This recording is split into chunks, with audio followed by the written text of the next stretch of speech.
నమస్తే అండి, మీరు చూస్తున్న సీకేఎస్ ఛానల్. నా పేరు కవిశ్వర్. అలాగే ఫస్ట్ టైం మన ఛానల్కి వచ్చినట్లయితే లైక్ చేయండి, షేర్ చేయండి, సబ్స్క్రైబ్ చేయండి. ఈరోజు మనము చింతామణి ఆవుల సంతలో అయితే ఉన్నామండి. ఈ సంత ప్రతి ఆదివారం అయితే జరుగుతుంది.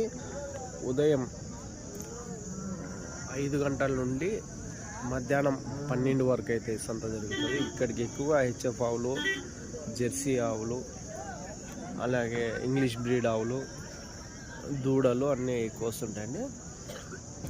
అంటే టాప్ క్వాలిటీలో ఉన్న నెంబర్ 1 క్వాలిటీతో ఉన్న ఆవులు అయితే వస్తాయి. ఇక్కడ రేట్లు కానీ అదే విధంగా అయితే ఉంటాయండి. దాదాపు ఒక 80,000 నుంచి 2 లక్షల వరకు అయితే ధర అయితే ఉంటాయి. పాలు కానీ 5 లీటర్ల నుంచి 20 లీటర్ల కెపాసిటీ ఉన్న పాలు కానీ ఇక్కడ ఇచ్చే ఆవులు అయితే వస్తాయి. మనం ఈ వారం సంతలో లోపలికి వెళ్ళి రేట్లు చూద్దాం పదండి.